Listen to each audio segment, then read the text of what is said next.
Selamat pagi, perkenalkan nama saya Imade Anggatyana Putra dengan 3 digit NIM terakhir 036. Di sini saya akan melakukan tindakan penanganan awal pada neonatus dan tindakan transport neonatus ke ruang perawatan.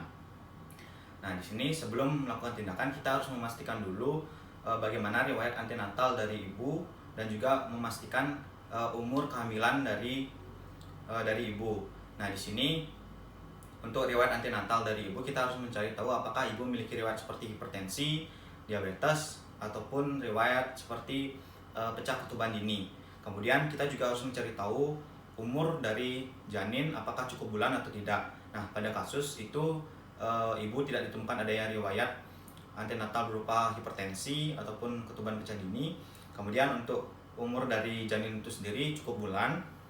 Selanjutnya kita harus melakukan inform consent atau pemberitahuan kepada keluarga pasien sebelum melakukan tindakan. Baik, selamat pagi Ibu. Perkenalkan, saya dengan Dr. Angga, dokter yang bertugas untuk menolong persalinan dari Ibu. Nah, di sini saya akan melakukan tindakan penanganan awal pada bayi Ibu. Nah, apabila diperlukan, saya akan melakukan tindakan penyelamatan atau tindakan resusitasi pada bayi Ibu. Nah, di sini sebelum saya melakukan tindakan, saya akan melakukan persiapan alat-alat dan juga persiapan diri terlebih dahulu. Nah, di sini saya harus memastikan bahwa aksesoris seperti jam tangan ataupun gelang ataupun hal-hal yang dapat mengganggu saya dalam melakukan tindakan itu terlepas dari badan saya. Nah, di sini juga saya akan menaikkan lengan baju hingga kurang lebih berada di atas siku untuk memudahkan saya dalam melakukan tindakan. Selanjutnya di sini saya akan mempersiapkan alat-alat terlebih dahulu. Untuk yang pertama, untuk alat termoregulasi, di sini saya sudah sediakan infant warmer yang kita sudah nyalakan 30 menit sebelum persalinan dimulai. Kemudian yang kedua, ini saya sudah sediakan anduk sebanyak 3 lembar, yang dimana 2 lembar ini saya gunakan untuk mengeringkan bayi, sedangkan 1 lembarnya saya gunakan untuk mengganjal bahu dari bayi. Kemudian saya juga menyediakan topi dan juga plastik apabila diperlukan. Kemudian di sini juga saya menyediakan inkubator transport. Kemudian untuk airway atau jalan nafas, di sini saya sudah sediakan berupa suction dengan ukuran 8F, 10F, 12F yang dimana sudah terhubung dengan alatnya. Kemudian alat penghisap itu dengan tekanan 80 sampai 100 mmHg. Kemudian di sini juga saya sediakan balon penghisap, kemudian meconial aspirator, dan juga di sini saya sediakan endotracheal tube dengan ukuran yang disesuaikan dengan ukuran bayi. Kemudian juga saya menyediakan laryngoskop yang sudah dipasang dan sudah dicek kondisinya dan siap digunakan. Kemudian untuk breathing atau pernapasan, di sini saya sudah siapkan BMS atau balon mengembang sendiri, kemudian dilengkapi dengan sungkupnya atau masker yang ukurannya sudah disesuaikan dengan bayi. Kemudian juga saya sediakan neopuff dan juga saya sediakan oksigen air dan juga oksigen blender. Selanjutnya untuk circulation, di sini saya sudah sediakan spike ukuran 1 dan juga 10 cc, kemudian cairan dextrose dan juga NaCl 0,9%, dan juga di sini saya sediakan berupa infuset mikro dan juga neofanflan, dan di sini juga saya sediakan kateter jika diperlukan, kateter umbilikus.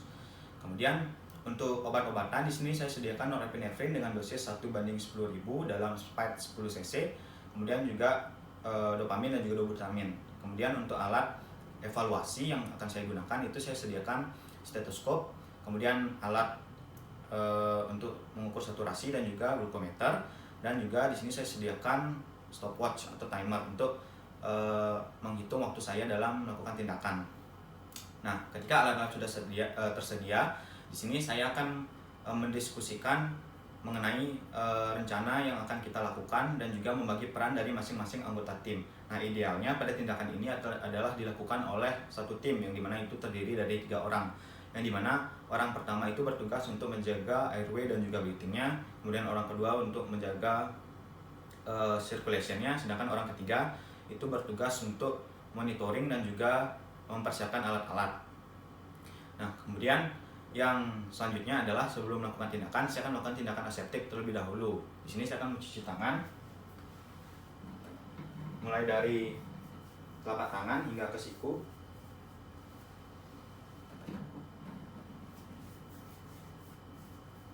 Kemudian di sini saya akan mencuci tangan dengan mangkak.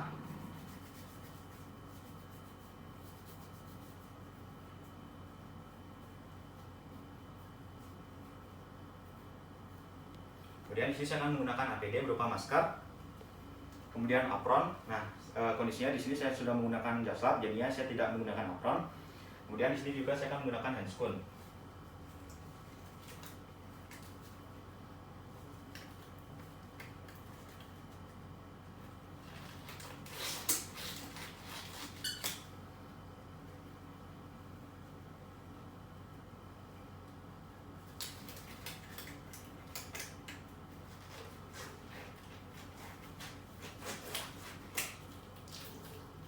Nah, baik, di sini saya sudah siap dalam melakukan tindakan. Nah, untuk tindakan yang pertama di sini kita harus memastikan bagaimana kondisi bayi saat lahir, apakah bayi langsung menangis atau tidak, kemudian tonus bayinya bagaimana, dan juga kita harus menyalakan stopwatch atau timer untuk mengetahui kita dalam durasi melakukan tindakan. Nah, di sini dari kasus itu dikatakan bayi berangis dengan keras pada waktu lahir, kemudian untuk tonusnya juga baik.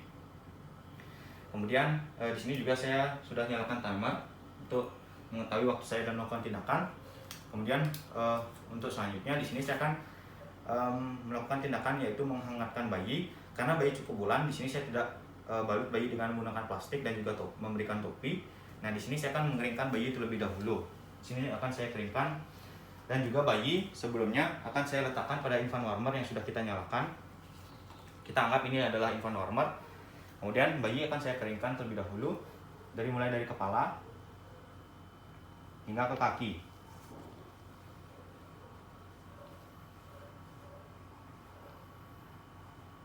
Nah, kemudian di sini selanjutnya adalah kita harus memposisikan bayi dalam posisi menghidu, di mana di sini saya akan menggunakan handuk yang kedua untuk mengganjal dari bahu bayi. Di sini untuk memudahkan dalam membuka jalan nafas dari bayi. Kemudian yang ketiga di sini saya akan melakukan membuka jalan nafas dengan menggunakan suction. Ini kita anggap sebagai suction, di mana di sini akan saya bersihkan dulu dari jalan nafas bayi. Di sini akan saya suction mulai dari mulut terlebih dahulu.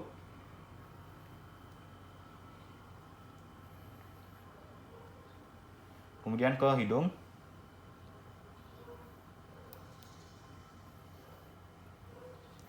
Baik, setelah disuction, selanjutnya adalah kita melakukan tindakan mengeringkan bayi lagi, dan juga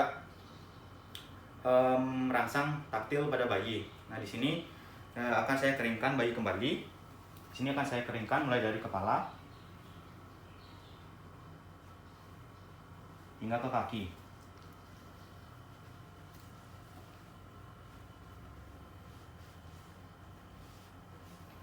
Nah, sambil mengeringkan ini kita juga harus mengelap pada bagian punggung bayi sambil kita memberikan rangsangan taktil.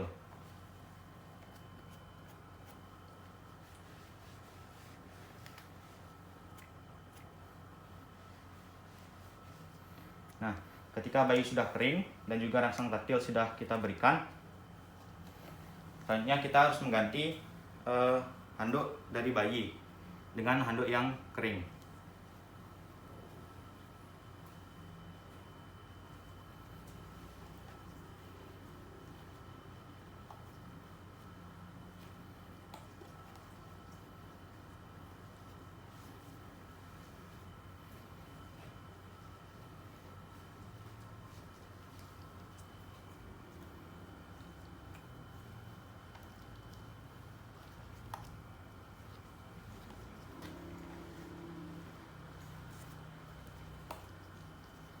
Nah, ketika handuknya sudah diganti, kita bisa balut bayi dengan handuk ini untuk menjaga kehangatan dari bayi.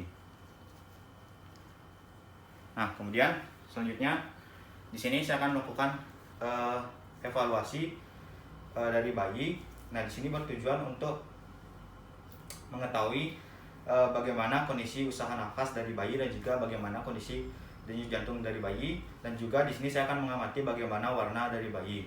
Nah, di sini saya akan mengevaluasi menggunakan stetoskop, yang dimana di sini saya akan mulai mendengarkan suara nafas dari bayi dengan menggunakan bagian bel dari stetoskop. Nah, di sini akan saya amati suara nafas selama 6 detik. Di sini akan saya hitung.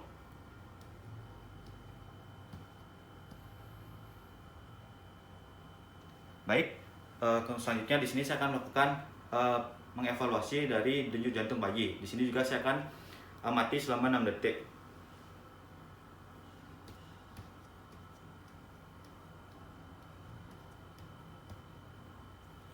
Baik, di sini sudah saya lakukan pengamatan terhadap usaha nafas dan juga denyut jantung bayi.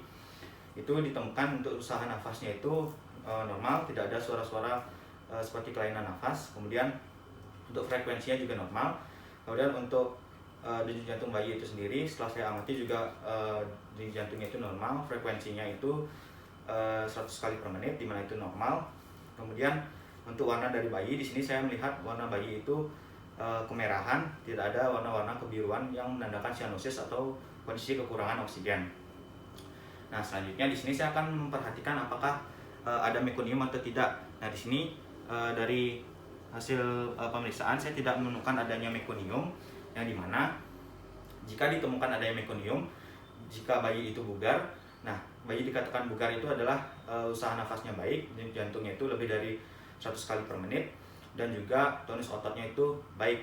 Nah, jika bayi itu terdapat mekonium tapi kondisinya bugar, itu harus dilakukan kembali tindakan pembersihan pada jalan nafas, dan juga dilanjutkan dengan tindakan rutin atau perawatan rutin. Apabila bayi ditemukan mekonium namun kondisinya tidak bugar, itu dilakukan pemasangan laryngoscope, yang kemudian dilakukan pemasangan endotracheal tube, yang dimana itu nanti dilakukan meconial aspirator dengan menggunakan alatnya, kemudian dihisap dan juga dievaluasi atau dapat dilakukan ulang tindakan tersebut.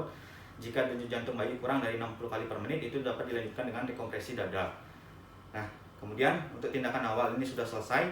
Selanjutnya adalah tindakan pasca tindakan awal, yaitu tindakan untuk mentransfer dari bayi ke ruang perawatan, yang dimana itu syaratnya adalah kondisi bayi harus stabil dan juga harus menggunakan prosedur stable, yang dimana terdiri dari sugar, yang dimana bayi akan diukur gula darahnya dengan menggunakan glukometer, rentang normalnya itu 50 sampai 110. Kemudian termoregulasi, yaitu suhu dari bayi itu harus dipertahankan dengan rentang 36,5 sampai 37,5 derajat Celcius. Kemudian untuk RW-nya atau jalan nafasnya kita harus pastikan bahwa jalan nafasnya itu lapang atau clear. Kemudian untuk blood pressure kita harus pastikan bahwa perfusi dari bayi itu baik, yang dimana kita dapat melakukan pemeriksaan dengan manometer atau dapat dilakukan dengan pemeriksaan CRT atau capillary refill time, dimana itu nilainya normalnya itu adalah kurang dari 2 detik. Kemudian untuk selanjutnya adalah kita harus mencari tahu apakah ada indikasi pemeriksaan laboratorium atau tidak.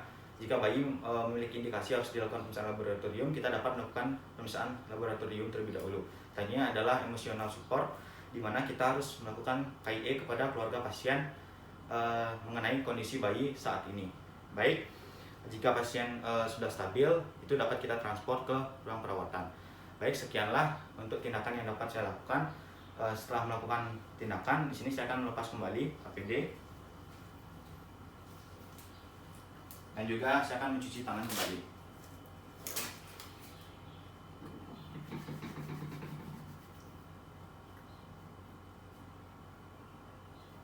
Tindakan selesai.